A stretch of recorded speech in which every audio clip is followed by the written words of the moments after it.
இத்தனை மைக்குக்கு நடுவில் இந்த ரோஜா பூ மட்டும் மௌனமாக இருக்கு இல்லையா, அந்த மாதிரி நானும் இந்த மேடையில் மௌனமாக தான் இருக்கணும். ஏன்னா இந்த படத்தை பற்றி எனக்கு பெருசாக எதுவுமே தெரியாது. நான் எப்போவுமே நல்ல விஷயம் நடக்குதுன்னா அதில் போய் ஒத்துழைக்க முடியுமான்னு நான் பார்ப்பேன். அப்படி கிருத்திக் வந்து சமீபத்தில் அறிமுகமானவர் அவங்க அப்பா மூலமாக. எனக்கு எப்போவுமே இந்த அப்பாக்களை ரொம்ப பிடிக்கும்.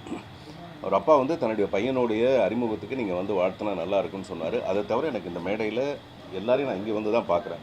ஒரு ஹீரோ, டைரக்டர் மகேஷ்குமார், இந்த படத்துக்கான தயாரிப்பாளர்கள் எல்லாருக்கும் என்னுடைய மனப்பூர்வமான வாழ்த்துக்கள். மௌனம் வந்து ஒரு சிறந்த மொழி. மௌனத்தை வந்து நம்ம எப்போல்லாம் கடைப்பிடிக்கலான்னா, 41 மரணங்கள் ஏற்படும் போது கூட நம்ம மௌனத்தை கடைப்பிடிக்கிற அளவுக்கு ஒரு மோசமான சூழலில் தான் நம்ம வாழ்க்கை இருக்குது. சோஷியல் லெவல் வந்து அங்கே தான் இருக்குது. அதை வந்து நம்ம தவிர்க்க முடியாமல் சில காரணங்களுக்காக இதில் எது சரி தப்பு அதெல்லாம் ஆராயறதுக்கு வேற ஒரு பெரிய குழு இருக்கிறதுனால மேற்கொண்டு இந்த மாதிரியான பலி ஏற்படாமல் இருக்கிறதுக்கு அது அலட்சியமோ அஜாக்கிரதையோ அல்லது சதியோ சூழ்ச்சியோ அது எதுவாக இருந்தாலும் அந்த பிரச்சனைக்குள்ளே போகாமல் இந்த பாதிக்கப்பட்ட மக்களுக்கு மேலும் மேலும் ஏதாவது ஒரு பிரச்சனை பாதிப்புக்குள்ளாகிற மாதிரியான ஒரு சூழ்நிலை வராமல் இருக்கிறதுக்கு என்ன செய்யணுமோ தெரியாது. அதுக்கு இந்த காந்தி ஜெயந்தி அன்றைக்கி காந்தியை வேண்டிக்கும். இந்த அகிம்சையை பற்றி பேசும்போது நேற்று வெளியான இட்லி கடை படத்தில் நான் நடிச்சிருக்கிறது ரொம்ப பெருமை.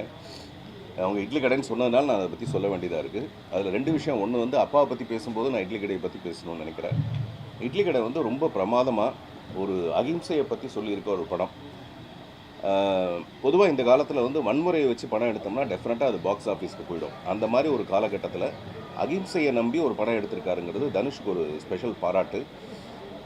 மகாத்மா காந்தியாகவே இருந்தால் கூட இன்றைக்கி படம் எடுக்கணும்னு வந்தார்னா டெஃபினட்டாக வயலன்ஸை வச்சு தான் படம் எடுப்பார். நான் வயலன்ஸை வச்சு படம் எடுக்க மாட்டாருங்கிறது ஒரு தீர்க்கமான நம்பிக்கை எனக்கு. அந்த நேரத்தில் இந்த மாதிரி ஒரு நல்ல படம், ஒரு ஃபீல் குட் ஃபில்ம், நம்ம ரூட்ஸுக்கு நம்மளே திருப்பி கூப்பிட்டு போகிற மாதிரி, நம்மளுடைய குலதெய்வம், நம்மளுடைய ஊர், நம்மளுடைய அப்பா அம்மா படம் பார்க்கும்போது நம்ம மிஸ் பண்ண நிறைய விஷயங்களை வந்து அது ஞாபகப்படுத்துச்சு. அந்த படத்துக்குள்ளே எனக்கு இருக்கிற ஒரு சின்ன பாத்திரம், அந்த பாத்திரம் வந்து நிறைய கைத்தட்டல் வாங்குது. The credit goes to mister Dhanush. ஒரு திரைப்படம் உருவாகிறதுக்கு பின்னாடி ரொம்ப கடுமையான கஷ்டமான நிறைய உழைப்பு, நிறைய முயற்சி, நிறைய தேவைப்படும். அப்படிப்பட்ட இந்த சிரமமான இந்த காலகட்டத்தில் ஒரு நல்ல படம் எடுக்கணும்னு வந்திருக்க உங்கள் எல்லாருக்கும் என்னுடைய மனப்பூர்வமான வாழ்த்துக்களும் பாராட்டுகளும்.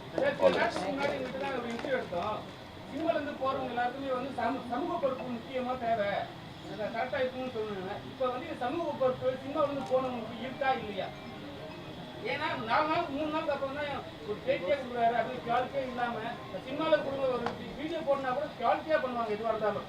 ஆனால் இதெல்லாம் எதுக்கு இல்லை, சினிமாவில் இருக்கிறவங்களுக்கு டெஃபினட்டாக சமூக பொறுப்பு இருந்தே தீரணும். இப்போது நான் சொல்கிறது வந்து இந்த சினிமாவிலேருந்து அடுத்த கட்டம் என்னவாக இருக்க முடியும்னா, மக்கள் தான் நமக்கு இவ்வளோ பெரிய அங்கீகாரத்தை கொடுக்குறாங்க.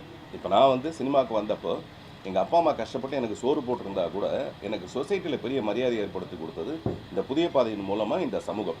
ஸோ இந்த சமூகத்துக்கு நான் இன்டர்ன் ஏதாவது நல்லது செய்யணும்னு சொல்லிட்டு தான் பார்த்திபன் மனிதநேயம் மன்றம்னு ஒரு மன்றத்தை ஆரம்பித்தேன். கொஞ்ச நாள் கட்சி நான் சோத்து கட்சின்னு ஒரு கட்சி ஆரம்பித்து ஒரு படம் ஆரம்பித்து அதன் மூலமாக ஏதாவது அரசியல் வழியாக நம்ம எதாவது செய்ய முடியுமான்னு பார்த்தா, அரசியல் போகிற போக்கில் இங்கே நிறைய வசதி தேவைப்படுது, நிறைய பணம் தேவைப்படுது. அரசியலை வந்து சாதாரணமாக வெறும் மனசுக்குள்ளே வீராப்பு இருக்கிறவங்க மட்டும் இங்கே அரசியல் பண்ண முடியாது. நல்ல எண்ணம் இருக்கிறவங்க மட்டும் அரசியல் பண்ண முடியாது. அது அரசியலுங்கிறது வேற ஒரு பெரிய களம். அது உங்களுக்கு யாருக்கும் புரியாதுன்னு சொல்லிட்டே புதைச்சி வச்சுருக்கோம். அப்படிப்பட்ட நேரத்தில் தான் மக்கள் தலைவர் எம்ஜிஆர் இங்கே வந்தார். அப்படிப்பட்ட இது யாருமே கண்டுபிடிக்க முடியாதுன்ற ஒரு நேரத்தில் தான் அவர் ஒரு வீரியமாக வெளியில் வந்தார். பட் இந்த சூழல் வந்து இப்போ அப்படி இல்லைன்றாங்க. நான் யார் உள்ளே வந்தாலும் அவங்கள நான் வரவேற்கிறேன். ஜென்ரலாக நல்லது தானே. யாராவது ஒருத்தர் தனியாக ஓடி போய் ஃபஸ்ட் ப்ரைஸ் வாங்குறதுக்கு பதிலாக ஒரு பெரிய கூட்டம் ஓடணும். அப்போ தான் நமக்கு பார்க்குறவங்களுக்கே ரொம்ப இன்ட்ரெஸ்டிங்காக இருக்கும்னு. பட் அதனால் எல்லோரும் என்ன சொல்லுவாங்க, நான் ஏதோ ஆளுங்கட்சிக்கு எதிரானவன்னு சொல்லுவாங்க. அப்படிலாம் எதுவுமே கிடையாது. இங்கே போட்டி வந்து பயங்கரமாக இருந்தால் தான் வெற்றி வந்து நியாயமாக இருக்குன்றது என்னுடைய ஃபீலிங். அப்புறம் எப்போவுமே ஒரு பிரச்சனையை கிளறி விட்டு ஆளுக்கு ஒரு பதில் சொல்லி அந்த பிரச்சனையை அதிகமாகிறத விட ஃபர்தராக இந்த மாதிரியான உயிர்கள் பலியாகாமல் இருக்கிறதுக்கு என்ன பண்ணணும், அதை பற்றி தான் நம்ம யோசிக்கணும். தனிப்பட்ட தாக்குதல் நிறைய சமீப காலமாக நடிகர்கள் மேலே அரசியல் பண்ணுறாங்க. நீங்கள் நான் சாதாரணமாக ஏதாவது ஒரு போஸ்ட் நான் ரெகுலராக சோஷியல் மீடியாவில் எல்லாத்துக்கும் ஒரு பதில் போடுறேன். போடும்போது கீழே கெட்ட வார்த்தைகளை அவங்க ரியாக்ட் பண்ணுறாங்களா, அது பார்க்கும்போது நமக்கு கோவம் வருது. சட்டையை பிடிச்சிட யார்ரா நீ நாயை வெளில வட, உனக்கு முகம்னு ஒன்று இருந்தால் வெளில வடா பார்க்கலான்னு சொல்லலான்னு தோணுது. பட் அவனுக்கு முகமே கிடையாது. அவன் யாரோ ஒருத்தன். ஆனால் அது நம்மளை வந்து இரிட்டேட் பண்ணுது அல்லது நம்மளுடைய வேகத்தை வந்து அது குறைக்குது. நம்ம நல்ல விஷயத்தை சொல்ல வரும்போது அது டெஃபினட்டாக குறைக்குது. பட் இதுக்கு வந்து வேறு ஏதாவது ஒரு வகையில் போலீஸ் சைடில் இதுக்கெல்லாம் ஒரு நான் கொஞ்ச நாளைக்கு முன்னாடி கூட சொன்னேன், இவர் இறந்து விட்டார், அவர் இறைவனோடு சேர்ந்து விட்டார்னு சொல்லிட்டு அந்த கேஸ் நான் போட்டிருக்கேனே தவிர இது வரைக்கும் அதுக்கான எந்த பதிலுமே வரல. ஸோ அதனால் நீங்கள் தான் உங்கள் கையில் தான் அந்த பவர் இருக்குது. உங்களை சுற்றி நடக்கிற ஏதோ ஒரு கூட்டத்தில் இருந்தால் அந்த மாதிரியான விஷயங்கள் வருதுன்னா அதை நீங்களாக ஒரு மேடை போட்டு ஏதாவது தவிர்க்க முடியுமான்னு பார்க்கணும். அரசியல் வரைய இப்போ வந்து நடிகர்லாம் வந்து சப்போர்ட் பண்ணுறது கிடையாது, நடிகருக்குள்ளே சப்போர்ட் பண்ணுறது கிடையாதுன்னு சொல்லிட்டு ஒரு விஷயம் போயிட்டு இருக்கு. அது எப்படி நீங்கள் பார்க்கணும்?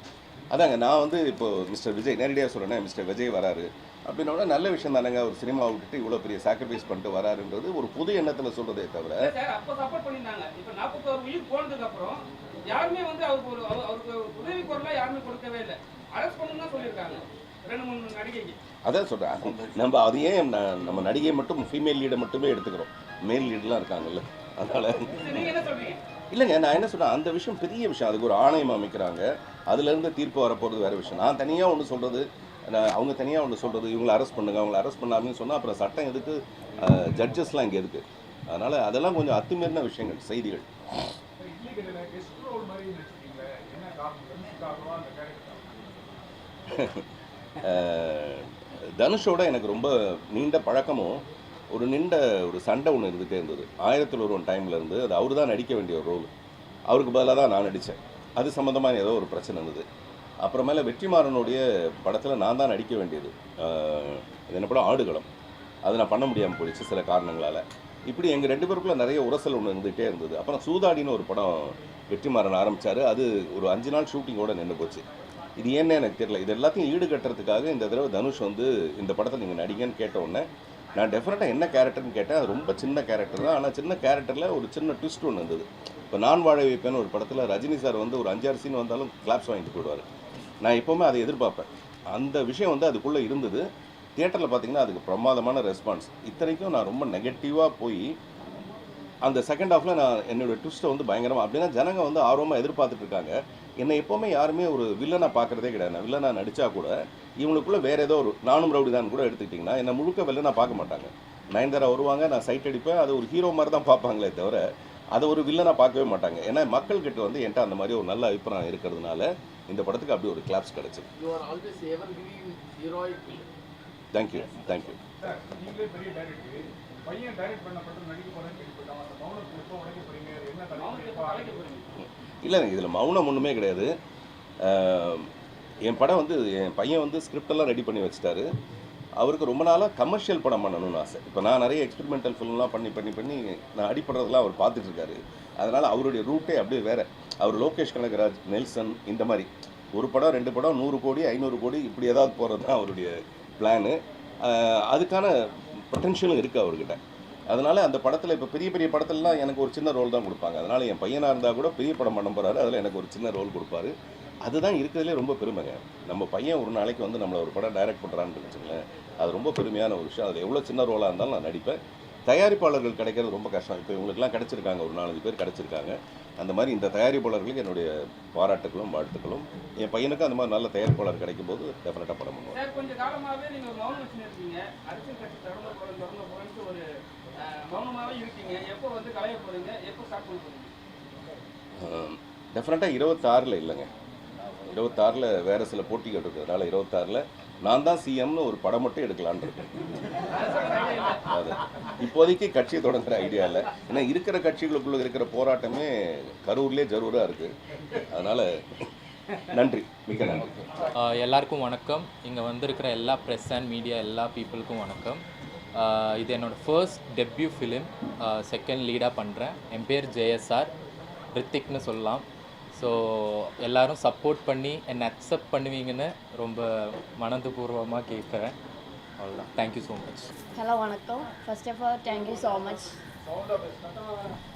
Thank you for being a part of this film and really happy and really grateful moment. இது என்னோட ஃபஸ்ட்டு